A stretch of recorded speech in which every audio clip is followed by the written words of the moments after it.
Olá, bom dia a todos. Meu nome é Arthur.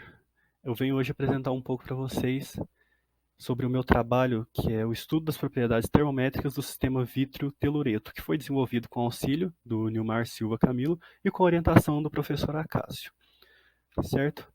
Primeiro de tudo, a gente entender um pouco qual que é a proposta desse trabalho.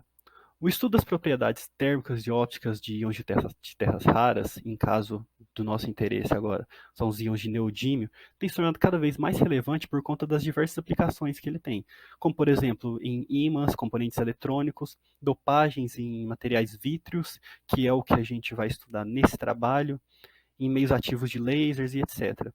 Por conta disso, é de muito interesse técnico e científico verificar se esse íon, se o ND3+, também tem essas propriedades termométricas intrínsecas, que sejam úteis no desenvolvimento de algum tipo de tecnologia nova, ou até mesmo de alguma que já exista, aprimoramento de alguma que já exista.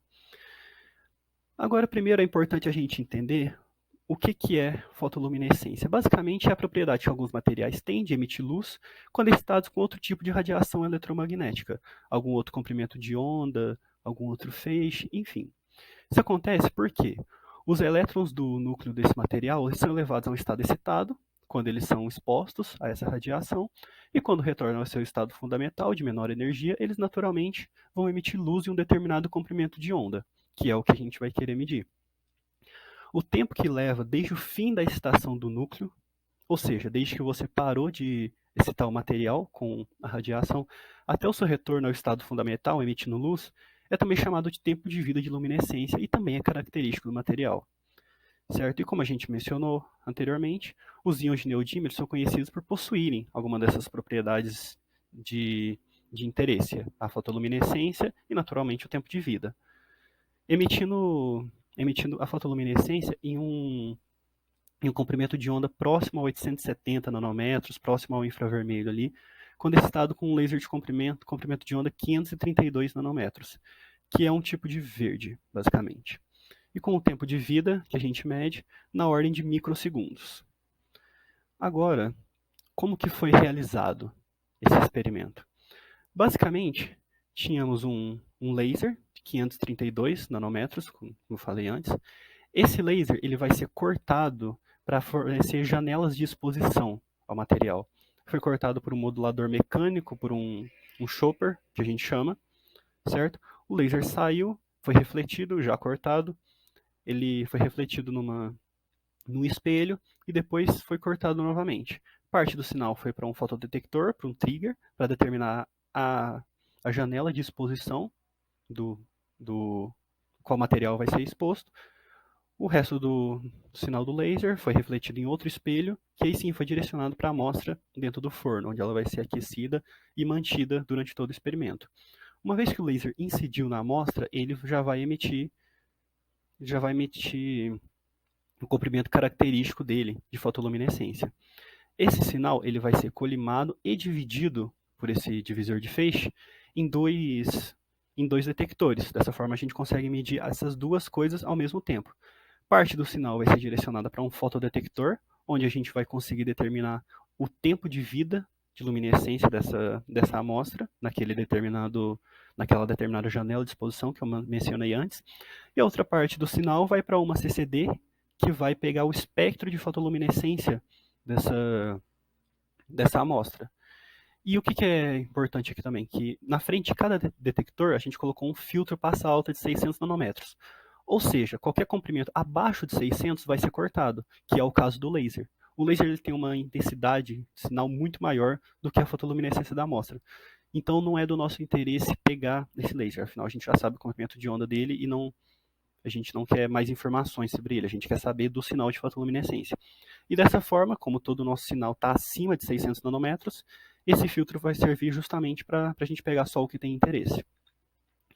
As amostras que a gente usou nesse trabalho foram essas 8 amostras, que é o vidro, formado de telúrio, boro e chumbo, dopado com diferentes concentrações de neodímio, 1%, 2%, 3% até 4%.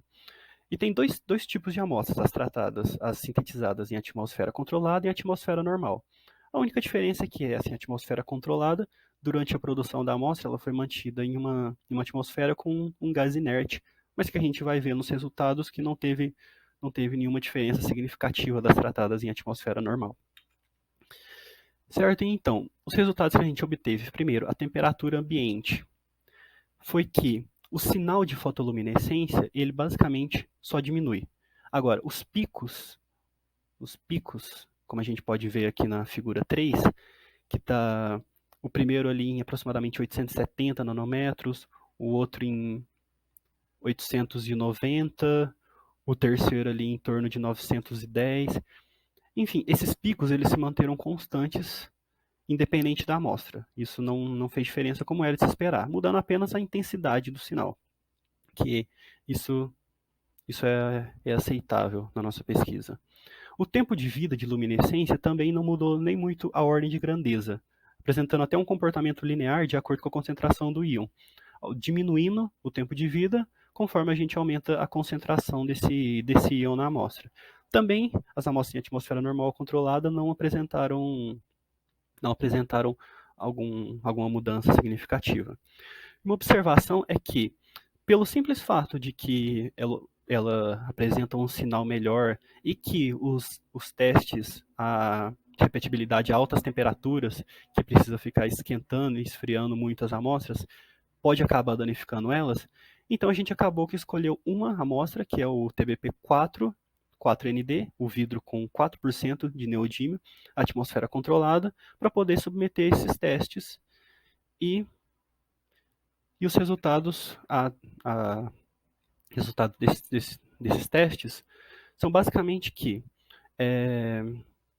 os testes de repetibilidade indicaram, tanto considerando esses testes com o tempo de vida de luminescência, quanto com o próprio espectro de fotoluminescência, eles indicaram que esse sinal é basicamente constante. Aqui à esquerda, na figura 5, a gente pode ver que fazendo diversas medidas a 300 graus e a 350 graus Celsius, o tempo de vida se mantém basicamente constante, com uma certa margem de erro, mas oscilando em torno de um valor. E a área abaixo da curva dos espectros de fotoluminescência, nesse intervalo de 725 até 950, que é onde a gente tem a principal parte do sinal, essa área embaixo da curva também se manteve basicamente constante. Então a gente pode dizer que essas amostras apresentam sim uma repetibilidade interessante dos resultados ao longo de diversas medidas. E o que a gente conclui disso tudo?